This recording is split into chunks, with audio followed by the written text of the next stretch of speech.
Astaghfirullah. Assalamualaikum warahmatullahi wabarakatuh.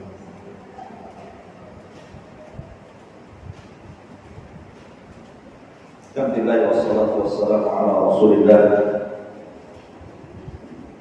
wa ala alihi wa sahbihi wa mawala wa la hawla wa la quwwata illa billahil azim. Alhamdulillah di pagi jelang siang ini kita masih bisa berbuat ilmi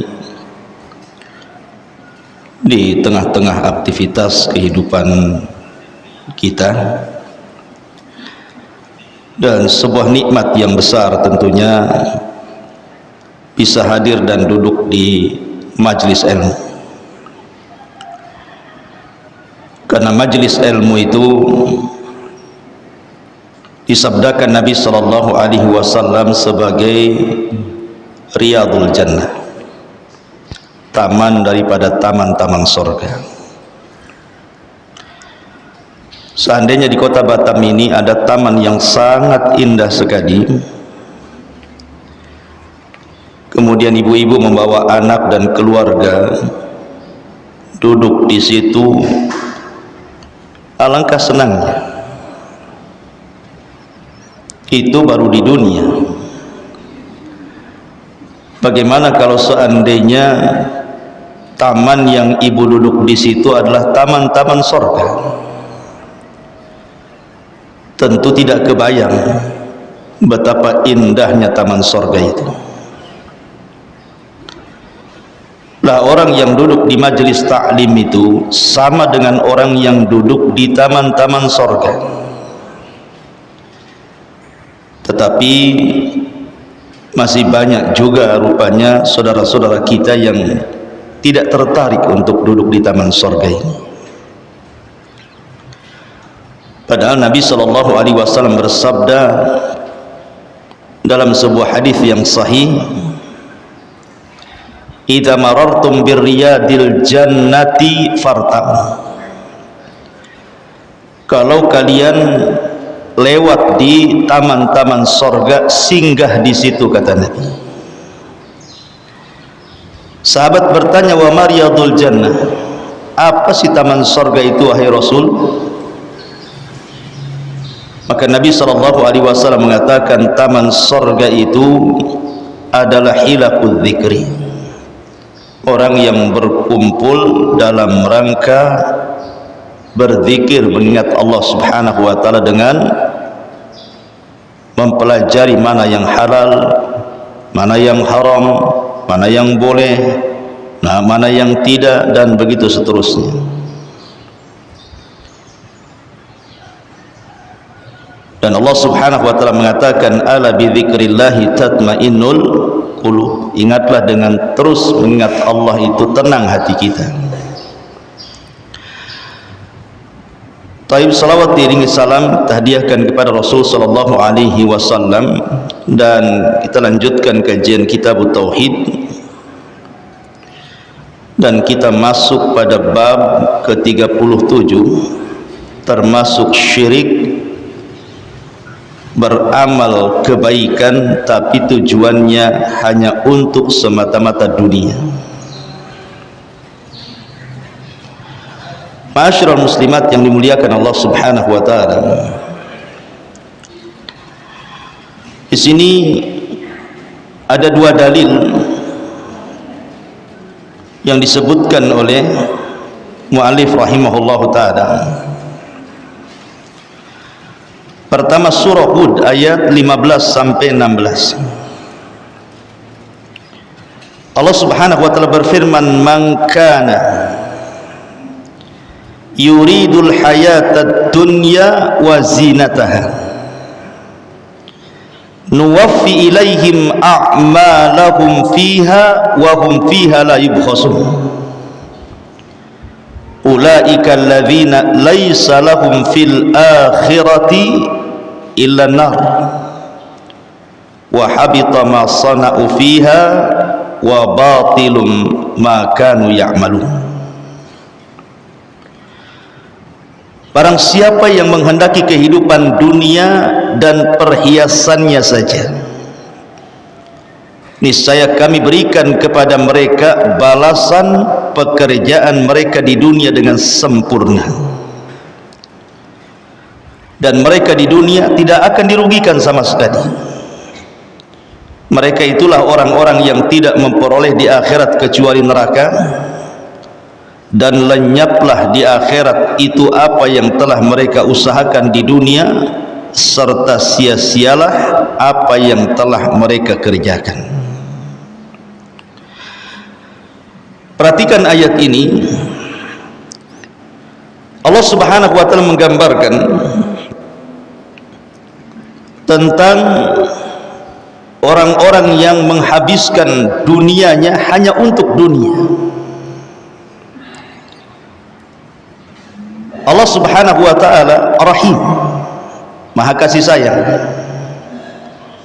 Tetap saja Allah Subhanahu wa taala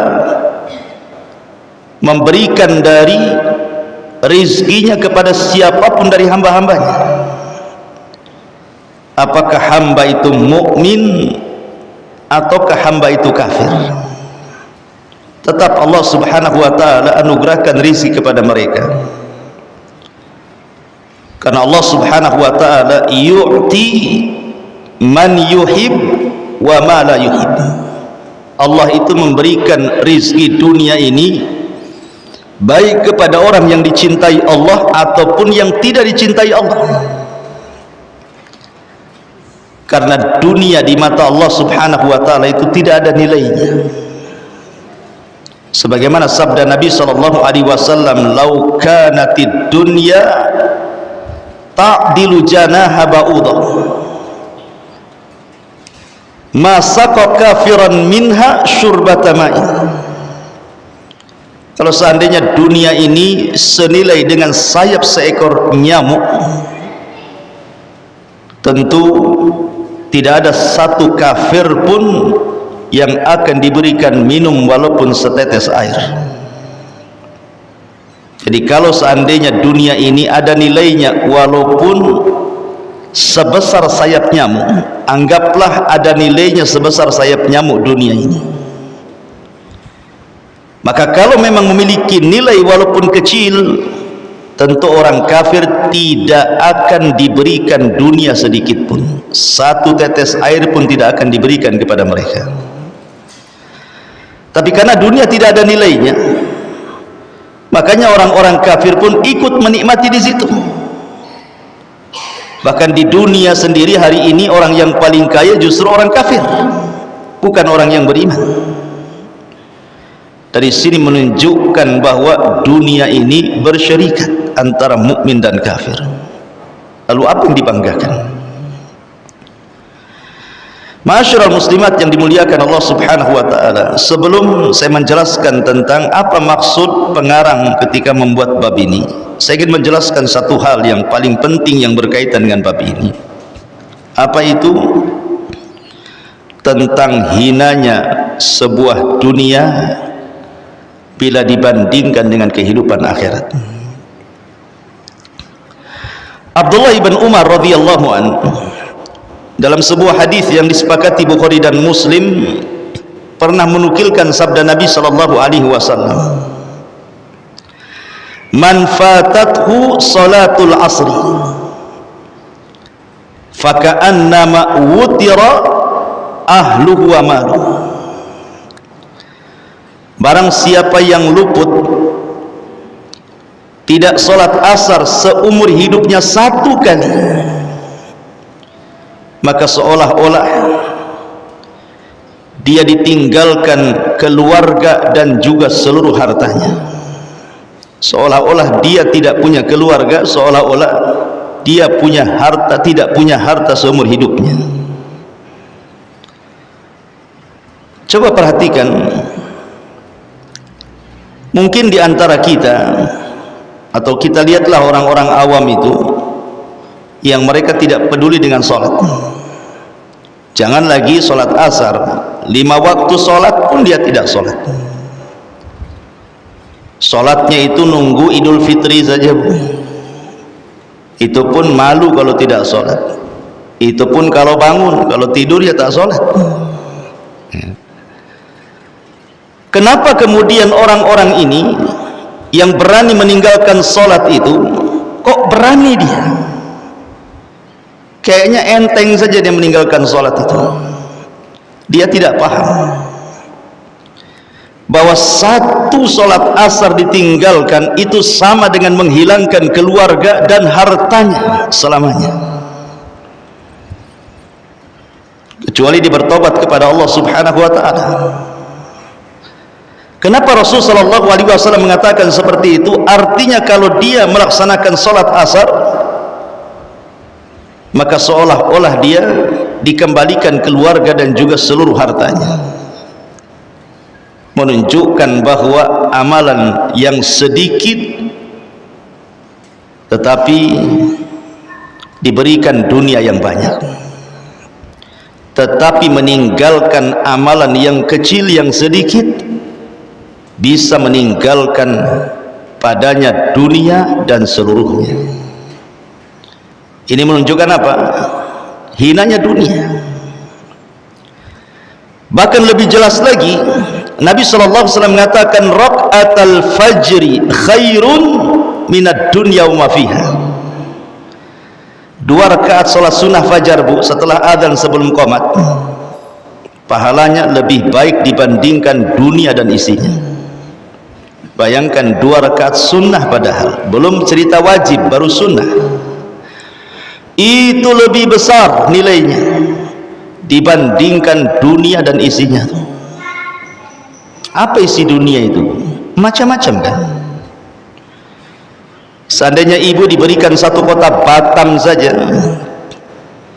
sak hotelnya, sak apartemennya, sak fasilitas-fasilitasnya, tempat-tempat hiburannya, dikasihkan, ini milik ibu kota Batam ini, senang nggak, Bu? Senanglah. Beli kapling, satu kapling aja ribut kan gitu, apalagi dikasih satu kota Batam, apa nggak senang tuh? Artinya bahwa satu kota Batam saja itu sudah luar biasa itu. Kita punya tanah sebesar Batam itu ya, wah, ibu udah jadi raja Batam tuh, ratu Batam ya. Tetapi lihat nilai sebuah kota Batam bila dibandingkan dengan 2 rakaat sholat sunnah, itu tidak ada apa-apanya, kecil.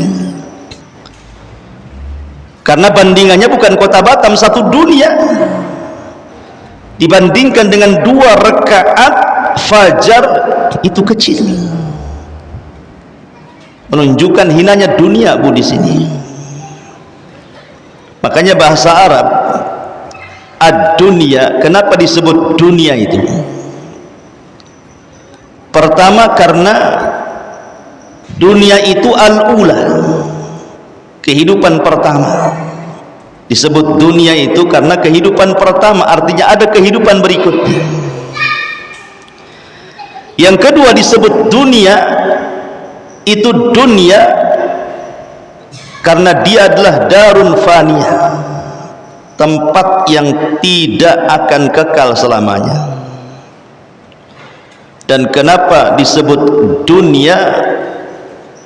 Kata para ulama bahasa, li'anna fil manzilatid daniyah, karena dunia itu rendah artinya. Jadi dunia itu bukan tempat tujuan.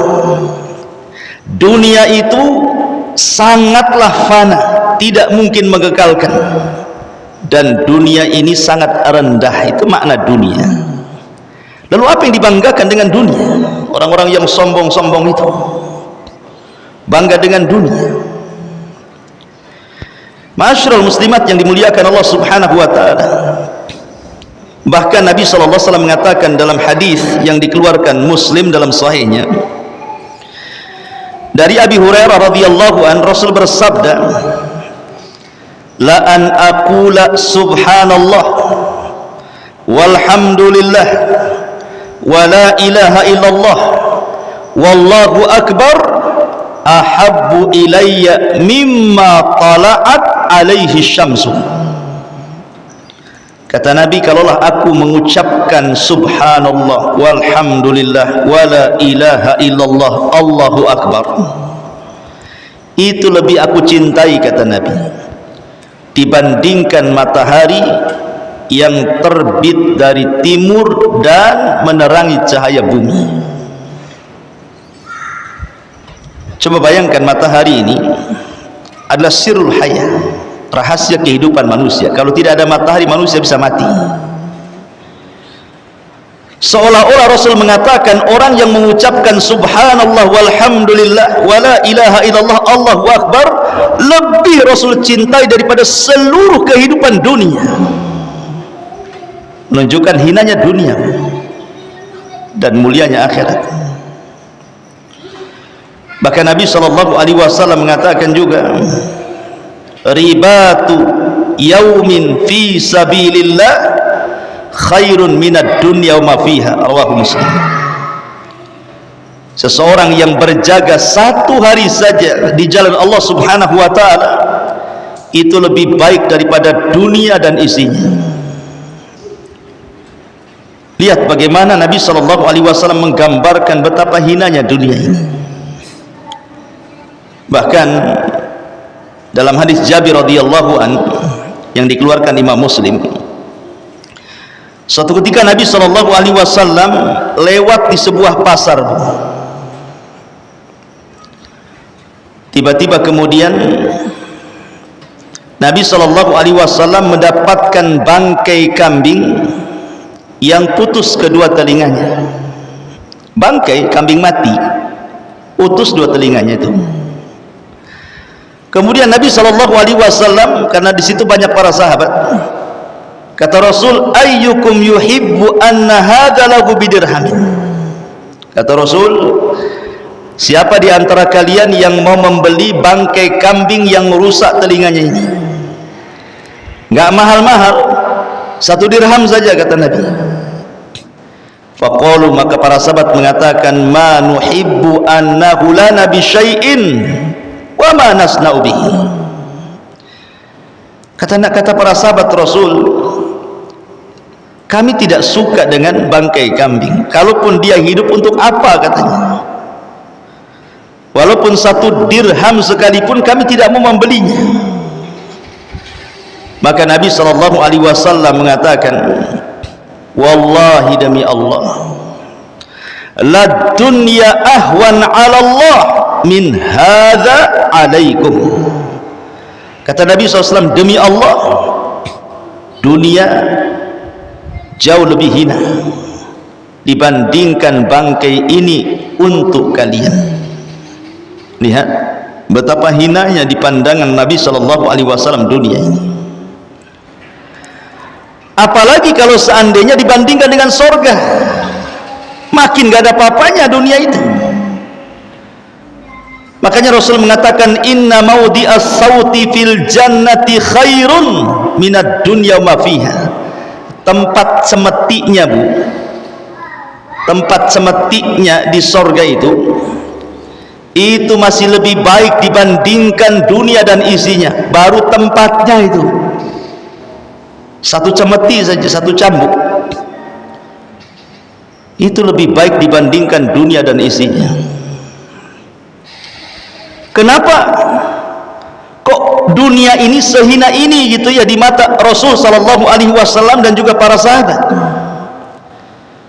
Karena Rasul SAW mengatakan dalam sebuah hadis yang dihasankan oleh Syekh Nasiruddin Al-Albani rahimahullahu ta'ala, inna dunya mal'unun, inna dunya mal'unatun mal'unun ma fiha illa dzikrullah wa mawalah, illa dzikrullah wa mawalah wa alimun au muta'allimun, kata Rasul. Karena hakikat dunia itu dilaknat,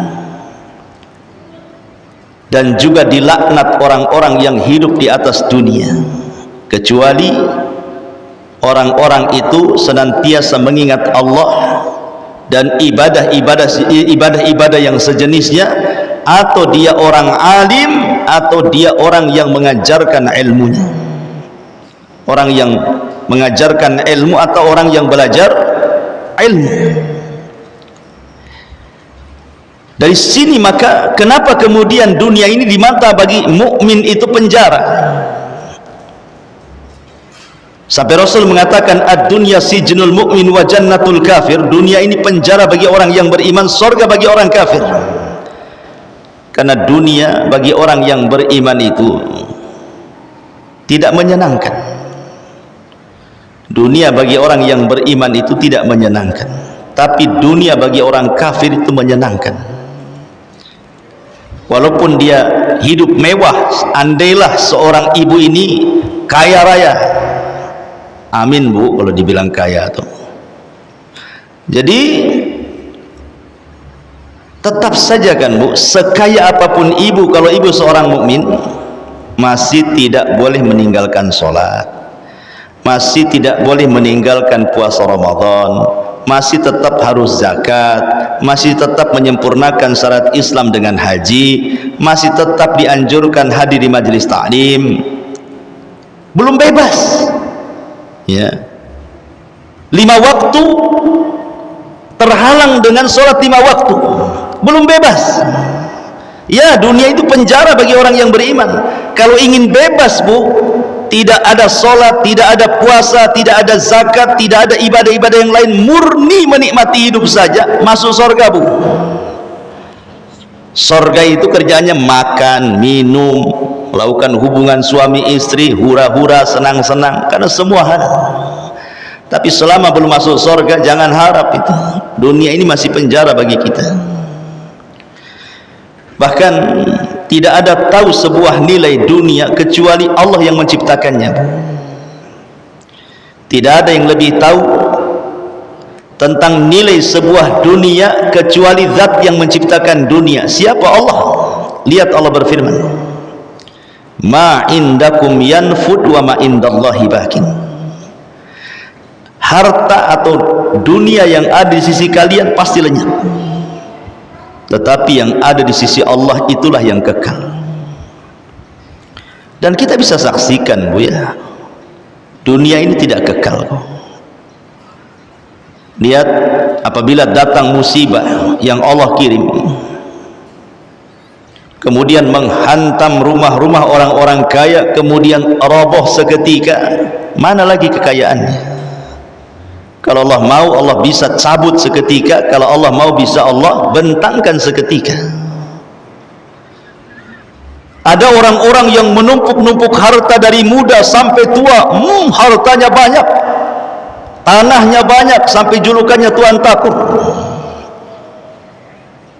Tiba-tiba kemudian naik motor, ketabrak, mati. Lalu untuk apa selama ini dia kumpulkan harta, tiba-tiba mati itu? Menikmati dia dunianya? Tidak juga.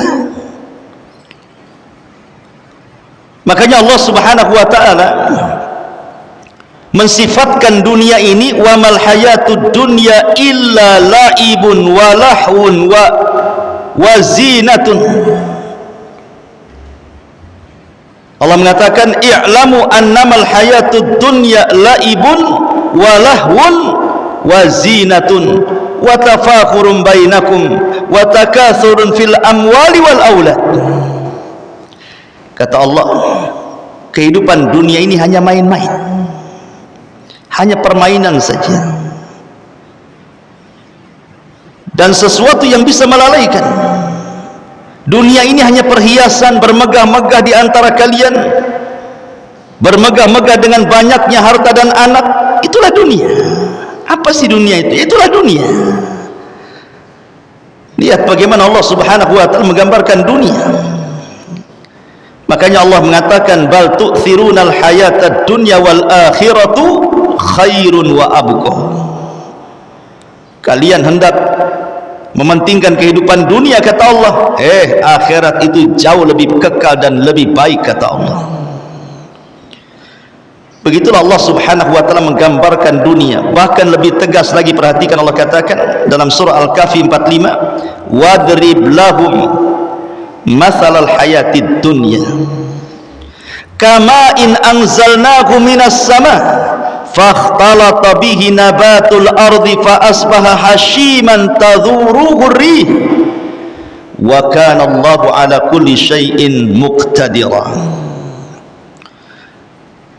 Fa asbaha hashiman tadhuruhu riyahu wa kana Allahu ala kulli syai'in muqtadira.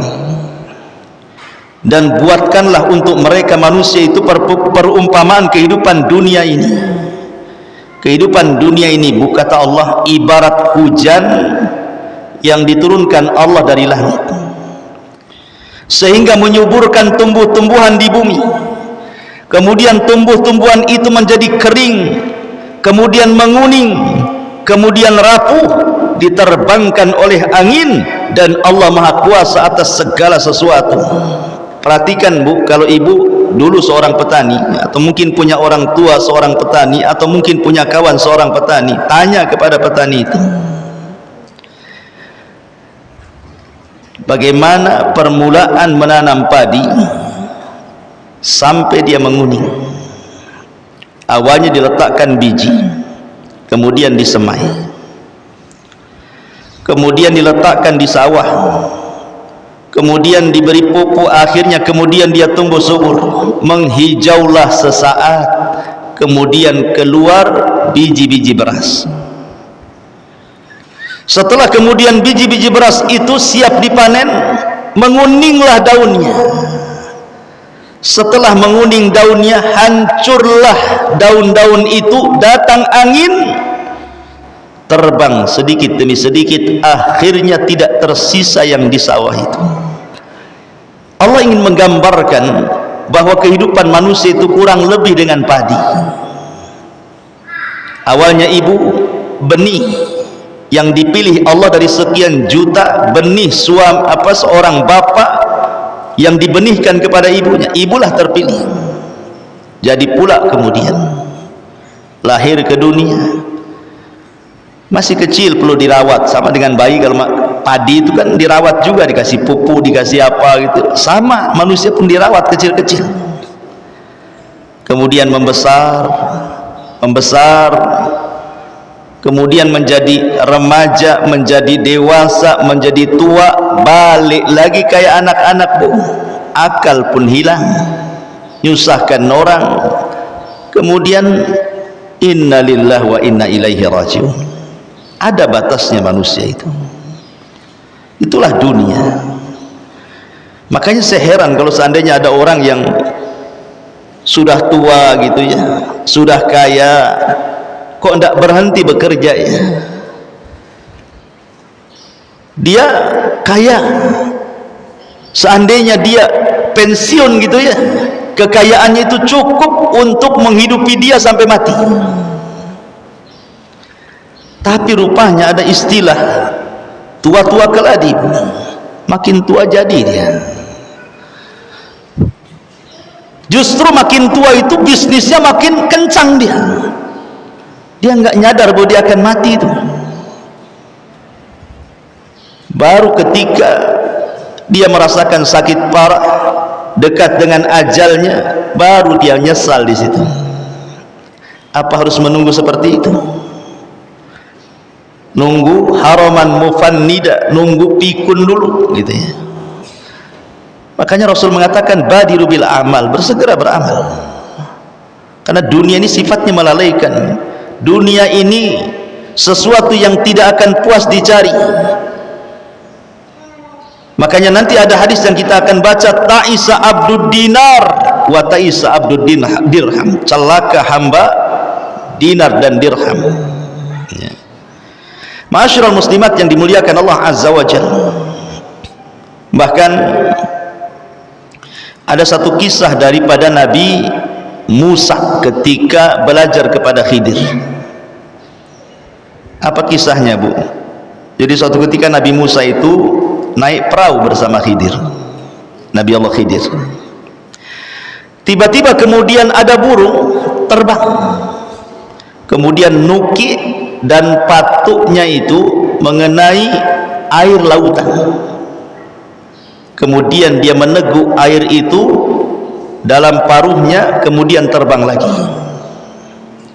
Kata Nabi Khidir kepada Musa, wahai Musa, tidakkah kau lihat burung itu yang dengan patuknya kemudian meneguk air dan diletakkan di paruhnya kemudian terbang? Kata Musa, iya, aku melihatnya. Maka Khidir menasihati Musa. Kata Khidir, ma naqasa ilmi wa ilmuka ya Musa min ilmillah illa mithlu ma naqasa hadal usfuru minal bahri. Musa, seandainya pengetahuan yang aku ketahui dan pengetahuan yang Allah ajarkan kepada kamu itu hanya seperti burung usfur yang meneguk air kemudian diletakkan di paruhnya kemudian terbang. Air yang di paruh burung itulah ilmu yang diperebutkan manusia di dunia ini, sementara ilmu Allah itu luas, seluas-luasnya ibarat lautan. Dengan ibarat begini, lihat bagaimana ilmu yang diberikan kepada manusia di dunia itu hanya setetes saja, Bu, dibandingkan ilmu Allah yang sebentang lautan itu.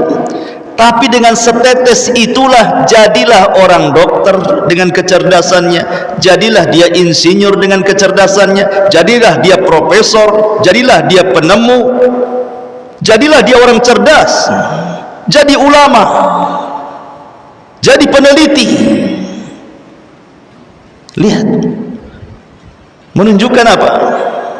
Sedikit yang Allah berikan kepada kita itu dan luas yang Allah miliki. Makanya Nabi SAW bersabda dalam sebuah hadis yang dikeluarkan Imam Muslim, mad dunya fil akhirati illa mithlu ma yaj'alu ahadukum usbu'ahu fil yammi falyanzur bima yarji. Kata Rasul, permisalan dunia dibandingkan dengan akhirat itu sama dengan orang yang meletakkan jari di lautan.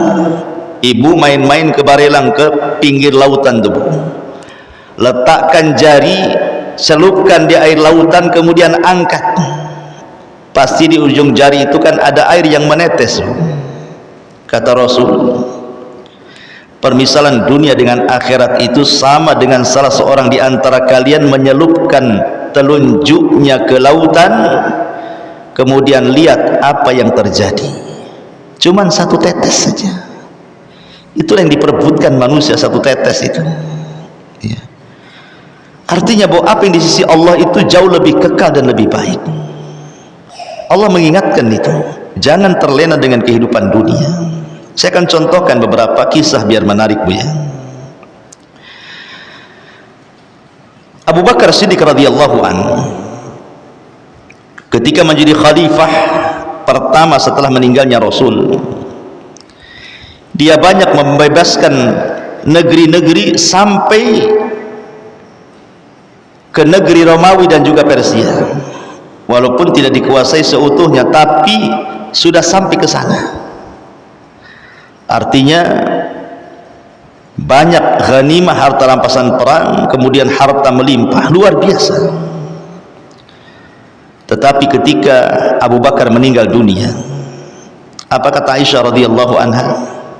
Mata Abu Bakrin fama taraka dinaran wala dirhaman wa kana qad akhadha qabla dhalika malahu fa alqahu fi baitil mal. Subhanallah, kata Aisyah, ketika Abu Bakar meninggal dunia, Abu Bakar tidak meninggalkan satu dinar ataupun dirham pun dalam kantongnya, karena sebelum dia meninggal kekayaannya semua sudah dititipkan di Baitul Mal. Begitulah Abu Bakar meninggal tidak membawa satu dinar dan dirham sekalipun, karena tahu bahwa dunia ini tidak ada nilainya di mata Abu Bakar, dan karena tahu bahwa soalan yang kelak akan diberikan oleh Allah kepada para pemilik harta itu bukan satu soalan, tapi dua soalan. min aina iktasabahu wa fima anfaqahu, kemana kau dapat, kemana pula kau belanjakan. Bahkan ada seorang gubernur, Bu, di zaman para sahabat, di zaman Umar bin Khattab, namanya Sa'id ibnu Amir. Catat, Bu, Sa'id ibn Amir. Sa'id ibn Amir ini seorang yang sangat zuhud. Ketika Umar menjadi khalifah, Sa'id ibn Amir ini datang kepada Umar dan menasihati. Di antara nasihatnya, ya Umar, aku berpesan kepadamu, jangan takut kecuali kepada Allah. Jangan takut kecuali kepada Allah. Dan jangan takut manusia untuk mencari kepentingan kepada Allah. Kemudian banyak nasihat-nasihatnya. Umar sempat berat dengan nasihat itu dan mengatakan, ya Sa'id, wa man yastatil dzalik, mana bisa aku lakukan nasihatmu itu.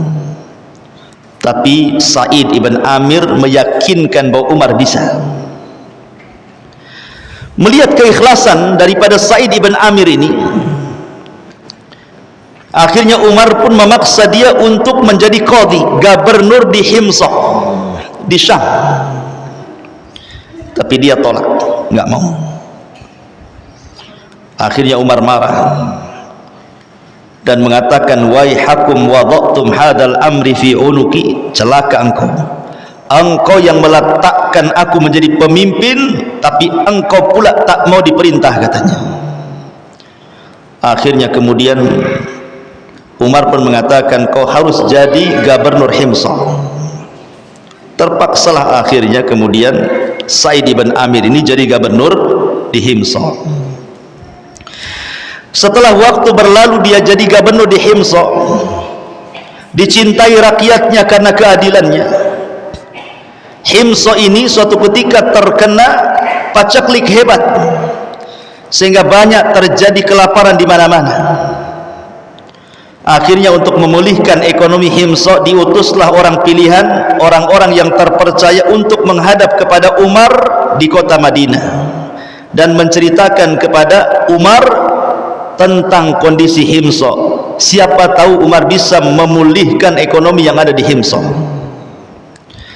Maka Umar mengatakan kepada utusan Sa'id ibn Amir ini, coba bentangkan catatan-catatan orang-orang miskin yang ada di Himsah itu.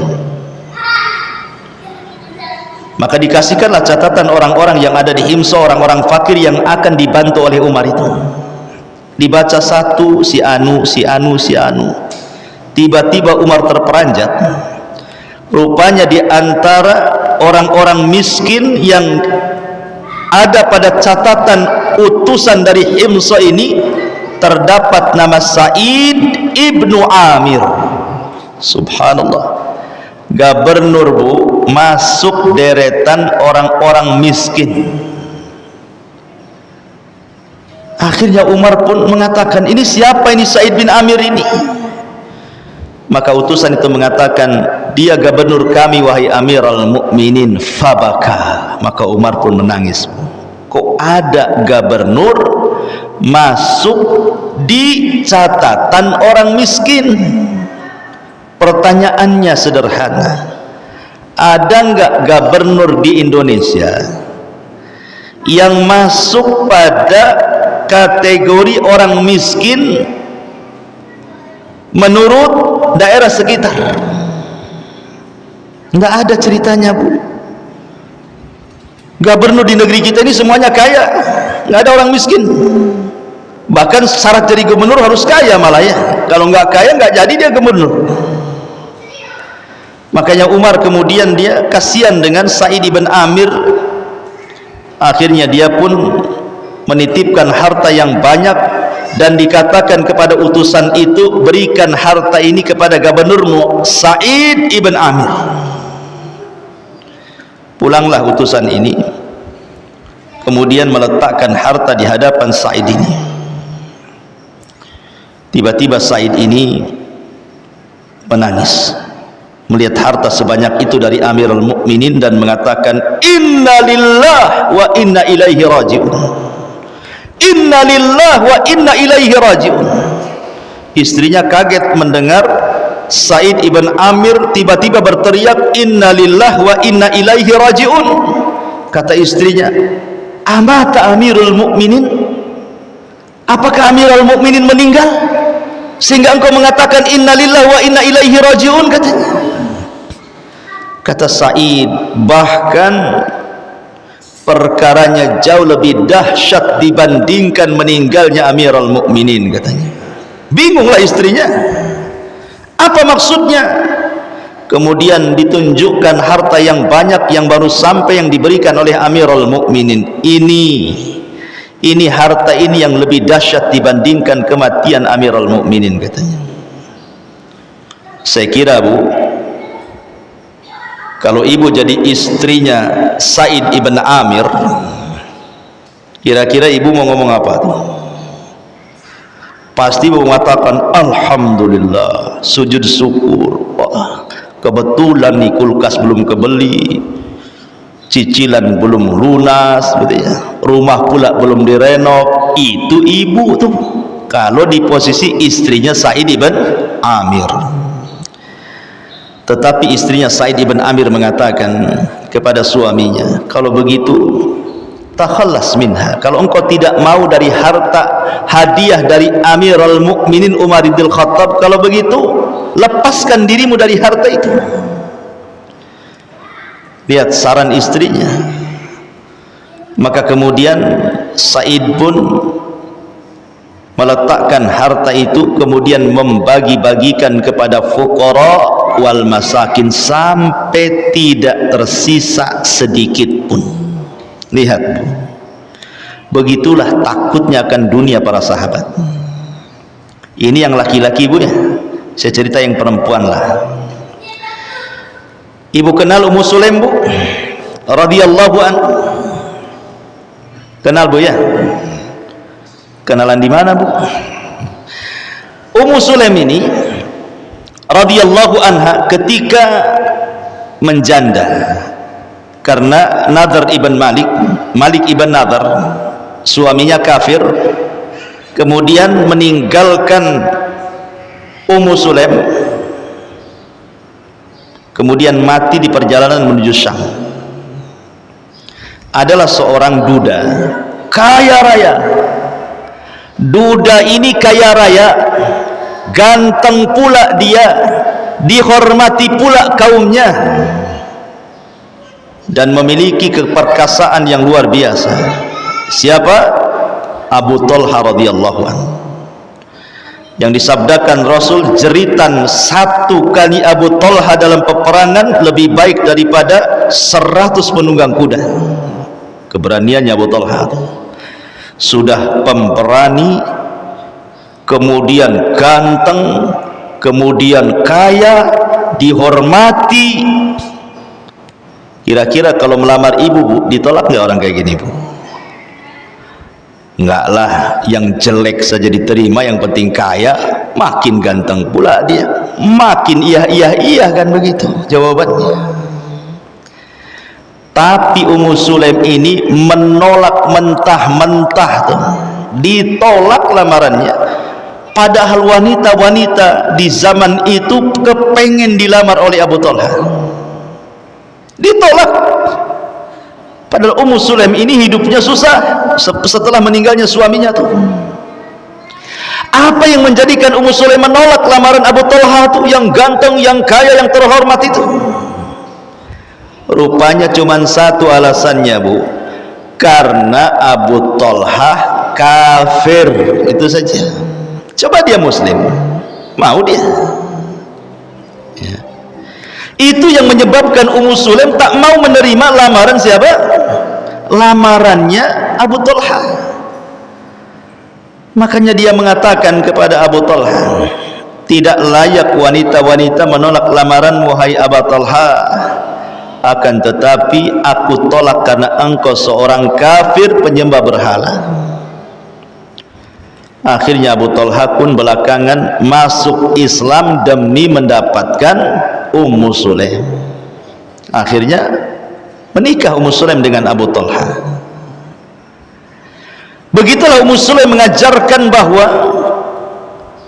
dunia itu tidak ada harganya dibandingkan akhirat, Bu.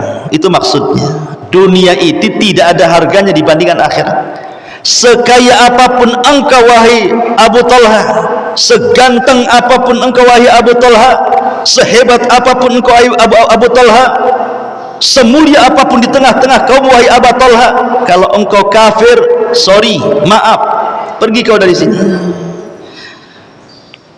Ini menunjukkan sikap bahwa akhirat jauh lebih kekal dibandingkan dunia. Tapi sayang, wanita-wanita di zaman sekarang kebalikan daripada Ummu Sulaim. Kebalikan dari Ummu Sulaim, Bu, ya. Agama itu tidak pernah dilihat dia. Yang penting kaya, yang penting ganteng. Pindah agama pun siap gerak. Modelnya gitu. Zaman sekarang, Bu, ya. Ya, naudzubillah. Makanya dulu saya ceritakan, Bu, saya punya tetangga.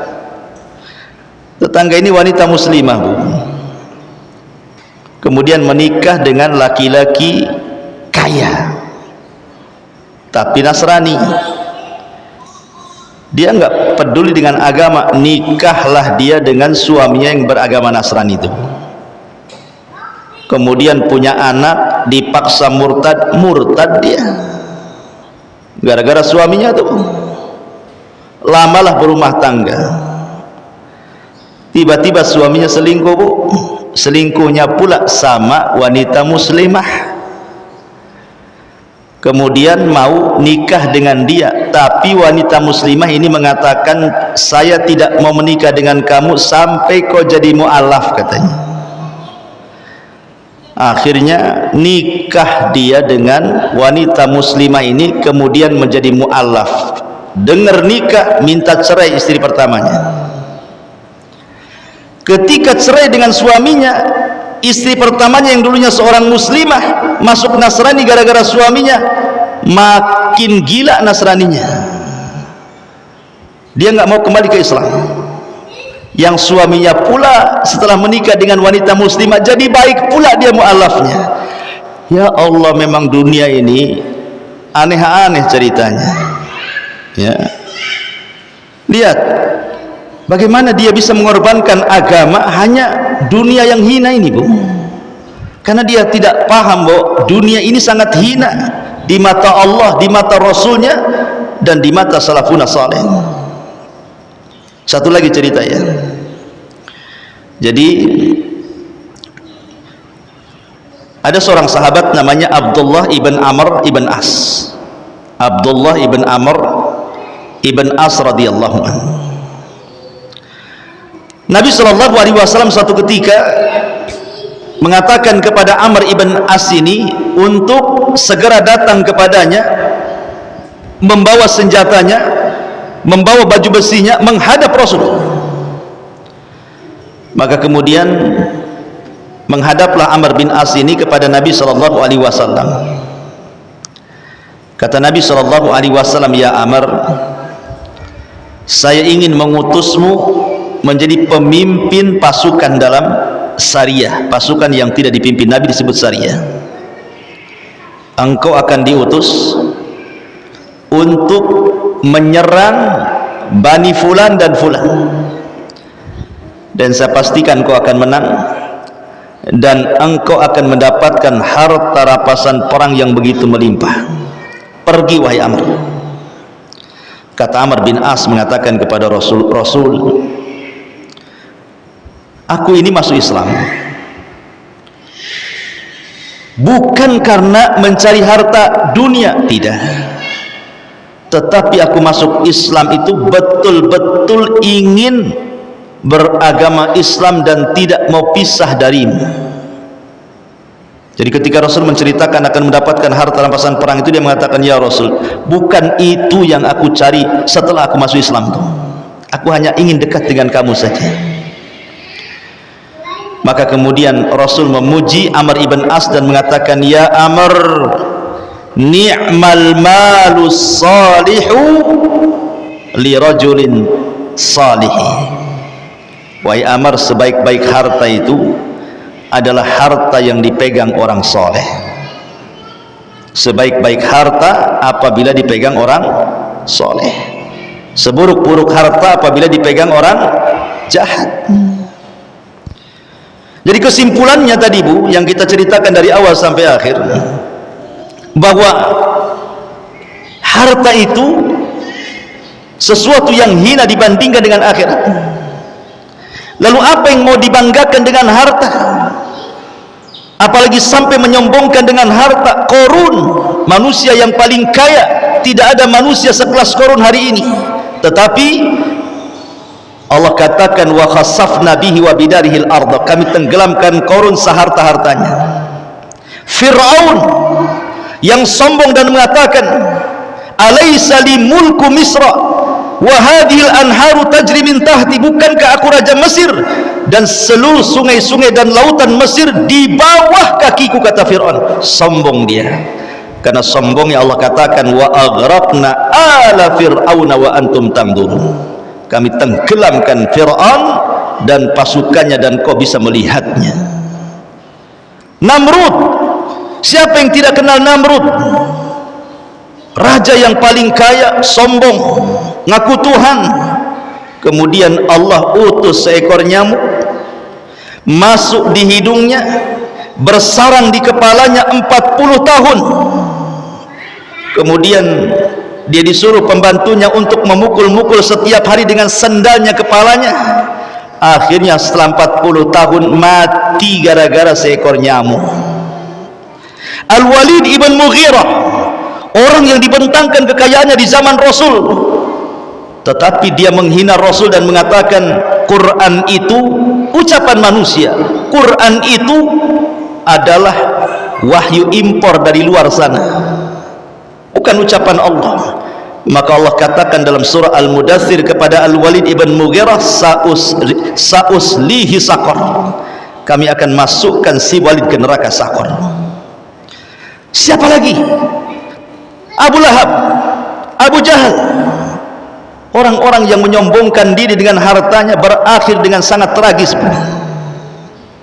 Ma'asyiral muslimat yang dimuliakan Allah Azza wa Jalla. Lah di sini mu'alif rahimahullahu taala ingin menjelaskan kepada kita bahwa ada di antara orang-orang itu yang beramal bukan untuk Allah tapi untuk dunia. Ada 4 jenis manusia Bu, ketika berhadapan dengan beramal untuk dunia. Jenis pertama adalah orang yang beramal saleh. Mungkin dia sedekah, mungkin dia salat, mungkin dia zakat, mungkin dia infak, mungkin dia haji, mungkin dia baca Quran, mungkin dia zikir. Semua kebaikannya, semua amal saleh. Tetapi ketika melakukan amal itu tidak ada keikhlasan sedikit pun. Ketika beramal soleh itu tidak menghendaki kehidupan akhirat atau pahala akhirat sedikit pun. Dia hanya ingin dengan amal-amal soleh itu tujuannya dunia saja, supaya terjaga hartanya, supaya terjaga bisnisnya, supaya terjaga keluarganya, supaya dunia-dunianya tidak hilang. Maka orang yang seperti ini adalah orang yang difirmankan di dalam surat yang kita baca, Hud 15:16, ulaika laisa lahum ulaika alladzina laisa lahum fil akhirati illan nar. Orang seperti ini tidak lain dan bukan kecuali di akhirat dimasukkan ke neraka, karena tujuannya nggak ada ikhlas-ikhlasnya, murni tujuannya dunia saja. Seperti dia menjadi muazin, dia tidak ingin mengambil pahala azannya, dia tidak ingin ikhlas dengan azannya, murni dia bekerja dengan azannya, ingin dapat gaji. Dia jadi imam juga sama, dia baca Quran sampai melambung-lambung, melantun-lantun suaranya demi tujuan supaya dia tenar, syuhra dan begitu seterusnya. Nggak ada akhirat-akhiratnya sedikit pun. Maka kelompok yang pertama ini nggak akan dapat di akhirat kecuali neraka. Kelompok yang kedua ini lebih parah dibandingkan yang pertama. Apa itu? dia sholat, dia haji, dia sedekah, dia baca Quran, dia jihad, dia melakukan amal ibadah murni karena riya. Kalau yang pertama itu kan murni karena cari dunia, Bu. Kalau yang kedua murni karena riya. Apa bedanya? Kalau riya itu dia melakukan sesuatu tidak dapat dunia, cuman dapat omongan orang saja. Oh, si fulan bagus, si fulan soleh, si fulan solehah, oh itu ahli sholat, si ibu itu ahli sholat, si ibu itu ahli puasa. Ya dapat omongan orang aja, itu riya namanya, Bu. Riya itu hanya ingin dapat omongan orang. Tapi kalau beramal karena dunia, dia masih mending mendapatkan dunia, walaupun tidak dapat akhirat kan dia dapat dunia dia. Jadi muazin murni karena ingin gajinya saja, jadi imam murni karena ingin gajinya saja, jadi dai murni karena ingin gajinya saja. Jadi nggak ada semata-mata untuk akhirat itu. Tapi kalau riya sudah nggak dapat dunia, akhirat pun tak dapat. Nah, itulah riya namanya. Karena kan hanya omongan orang aja. Oh, hanya pujian-pujian saja. Makanya ini lebih dahsyat dibandingkan yang pertama. Kemudian yang ketiga, kelompok yang ketiga, orang yang beramal saleh. Orang yang beramal saleh, dia mencampur adukan niat. Niatnya karena Allah, tetapi juga karena dunia. Kenapa ibu haji? Ya sekalian. Nah, di harga emas di Arab itu murah, Ustaz. Karatnya tinggi-tinggi itu. Kalau dijual di Indonesia kan untung, Bali saya modal haji katanya. Nah itu ya. Jadi dia berserikat tuh niatnya tuh. Niat haji plus ingin jadi peniaga. Lihat kata ulama, kalau niat awalnya lillah, niat awalnya lillah karena Allah, Bu, memang hajinya karena Allah ingin menyempurnakan rukun Islam, itu awal niatnya. Kemudian berniaganya ini ikut saja. Ya, kalau sampai di sana ditakdirkan ada emas murah saya beli, kalau tak ada ya sudah nggak apa-apa, niat saya kan haji. Ah, gitu Bu ya. Berarti di sini dunia mengikuti akhirat. Kata ulama nggak apa-apa. Yang seperti ini nggak apa-apa, tapi mengurangi pahala. Ya, yang seperti ini tidak ada masalah, mengurangi pahala. Lain kalau seandainya dia haji lillahi ta'ala karena Allah. Allah takdirkan di Mekah ada pula orang yang nawari emas, mau nggak emas murah? Itu kan di luar dugaan karena nggak ada niat untuk beli emas, Bu. Nah, ini murni karena Allah. Berarti kalau seandainya dapat ada orang yang nawari emas, yaitu sebagai busrol ajil namanya ya, dalam hadis Rasul sebagai busrol ajil. Busrol ajil itu artinya kabar gembira yang disegerakan di dunia. Atau contoh yang mudah lah, ibu haji murni karena ingin dipanggil Bu Hajah, Bu ya, ingin dipanggil Bu Hajah saja, Bu. Niatnya ibu tuh karena Allah ingin haji, murni karena Allah ingin haji. Ya nanti kalau pulang dipanggil Bu Hajah ya nggak apa-apa, nggak dipanggil Bu Hajah juga ya tidak ada masalah.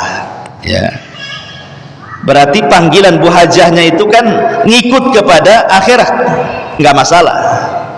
Tapi ini kan kalau sudah ada kata-kata seperti itu mengurangi pahala namanya, Bu.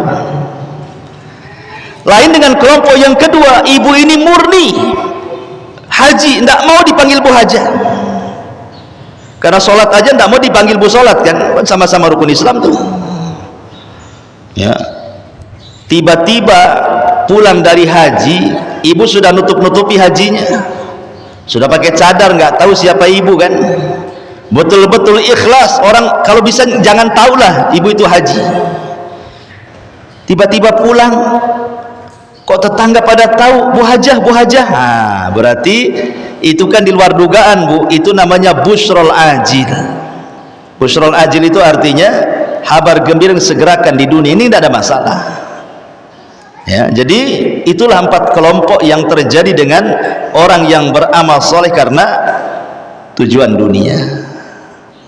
Tapi kalau seandainya dari awal sudah tujuannya dunia, tiba-tiba di tengah jalan tujuannya akhirat, tidak diterima ibadahnya, Bu. Hajinya memang karena ingin dipanggil Bu Hajah, sampai di sana diceramai ustadz, jangan ikhlas, akhirnya ikhlas Ibu ya. Maka innamal a'malu binniyat, maka yang dilihat niat awalnya, maka lihat bagaimana perkara niat ini bahaya, jangan sampai dilakukan. Kemudian dalil yang kedua secara singkat adalah, aduh, inilah kalau ngaji pakai handphone, ya, lobet. Handphonenya, ilmunya di handphone, sekali lobet hilang. Nah, itulah enaknya kalau ngaji pakai kitab, nggak ada lobet-lobetnya. Mungkin ini syarat supaya ngajinya sudah selesai mungkin. Tapi nggak apa-apa, hadisnya saya ingat. Nabi SAW mengatakan, ta'isa abdud dinar wa ta'isa abdud dirham wa ta'isa abdu khamisati wal khamilah. Celaka hamba dinar, celaka hamba dirham, celaka hamba busana dan pakaian. Apa yang dimaksud hamba dinar, hamba dirham, hamba busana, hamba pakaian, dan hamba-hamba yang lain itu? Terkadang Bu, ada orang tujuannya baik ketika mencari dunia. Coba aku kaya, ini masjid di Darul Ilmi ini sudah ku tingkat. Itu tujuannya ya Bu ya. Akhirnya kemudian mulailah bekerja 10 tahun kaya raya. Lupa tuh dengan masjid Darul Ilmi itu. Niatnya menguasai harta, sudah punya harta, harta pula menguasai dia. Itu disebut abdu dinar namanya. Harta yang menguasai dia. Ataupun contoh abdu al-khamisah, hamba pakaian. Kalau ibu kemudian sehari-hari dari pagi sampai malam, dari malam sampai pagi, dari pagi sampai malam lagi, dan begitu seterusnya, yang diingat pakaian yang dilihat di Tokopedia. Ibu buka handphone, nampak ada model baru tuh pakaian tuh Bu, mantap nih, cadarnya aja banana terbaru, ada rendanya, cakep, artis pun pakai umpamanya. Jadi kepikiran Bu ingin punya, tapi tangan tak sampai, tak ada duit. Jadi setiap hari berpikir, kapan aku ingin punya jubah itu, kapan aku ingin punya busana muslim itu.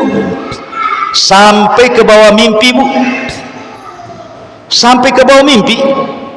Dalam mimpinya betul-betul ibu dapat uang, beli pula baju itu. Pas bangun tidur Bu, rupanya tak ada pula, namanya mimpi. Besoknya kepikiran, akhirnya kemudian dihasutlah suami. Bang, tengok Bang, cakep nggak nih Bang? Kata suaminya, baguslah, kayaknya harus belilah kita Bang. Nah, itu mulai ya Bu ya. Ini kalau orang pikirannya ke satu titik, itu yang dipikirkan, berarti ibu itu hamba busana Bu. Ada orang yang hamba handphone, ada juga hamba handphone Bu. Handphone udah jelek nih, ada terbaru, beli lagi. Belum rusak tuh handphonenya, ada yang terbaru, jual, beli lagi. Terus seperti itu hamba handphone namanya. Ya. Ada hamba motor gitu, ada juga hamba motor itu. Beli motor, baru setahun jual lagi, beli lagi. Terus saja model terbaru. Nah, itu hamba motor tuh. Ya. Ada juga hamba tas. Ibu kena goyah, nampak pula toko tas itu ya, cantik-cantik tuh tasnya. Kapan aku punya, terus lagunya sampai seminggu, kapan aku punya Bu judulnya. Itu hamba tas ya.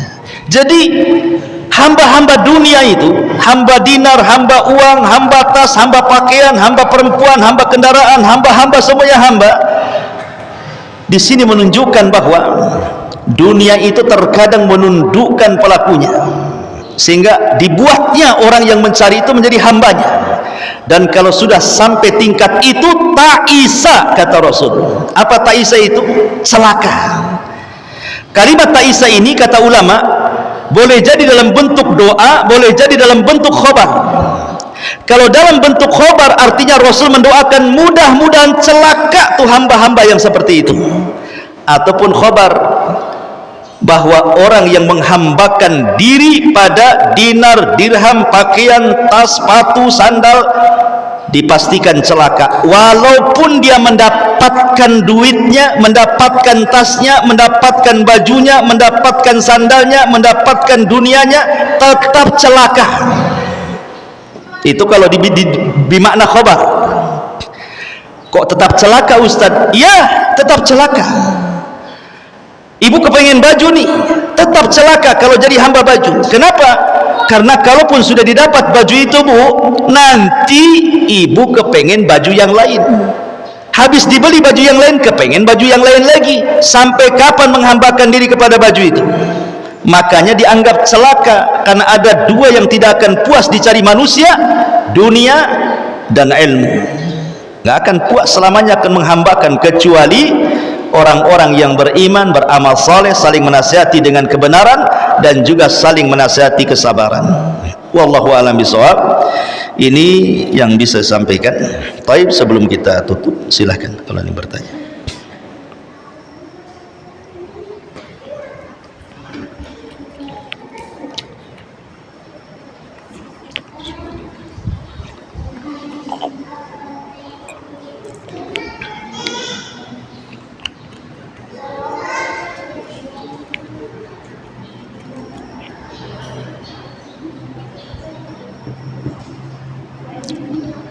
Ada? Oke.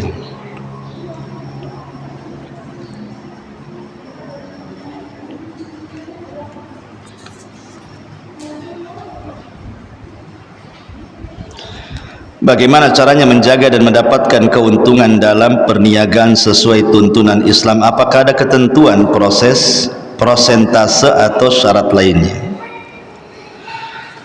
Pertama, berniagalah karena Allah.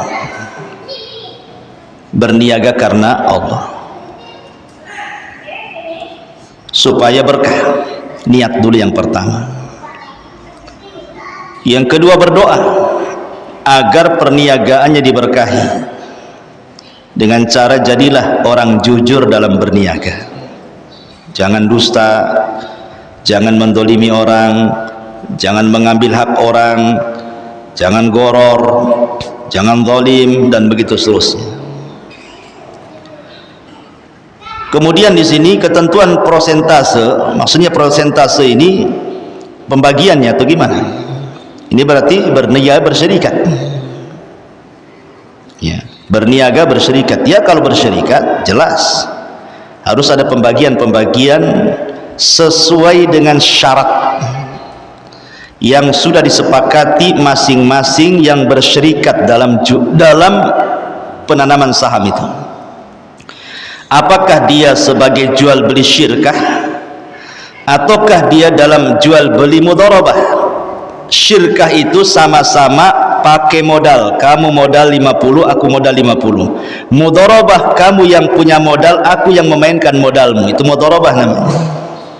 Ya, nanti kesepakatannya berapa? 40-50, 60-40, 50-50, 70-30, terserah. Ya. Tapi tidak boleh dipatok karena itu riba. Contoh, saya punya usaha, Bu, punya modal 100 juta, tanamkan di usaha saya. Tiap bulan ibu dapat 500 atau 1 juta. Riba itu namanya. Itu riba namanya, Bu, ya. Tidak boleh dipatok dengan uang, tapi dipatok dengan persen, karena namanya keuntungan setiap bulannya itu naik turun. Maka pakai persen lah. Saya kan dapat 60%. Terkadang 60% ini bisa banyak, bisa sedikit. Kalau untung ibu dapat sedikit, kalau rugi ibu dapat banyak. Jatuhnya seperti itu. Itu namanya untung buntung. Dengan istilah lain perjudian jadi jatuhnya. Namanya modal itu ya, kalau rugi ya ditanggung bersama, ya untung ditanggung bersama, kecuali kalau yang mengelola modalnya lalai. Ya, jualan nasi larinya ke sepatu, yang punya modal tak tahu. Itu lain. Ibu membalikan duit kalau dia tak terima. Ya. Jadi syarat-syarat jual beli banyak, ya. Jasa jual beli banyak sekali, dan ini dicantumkan di banyak kitab fikih namanya Kitabul Buyu.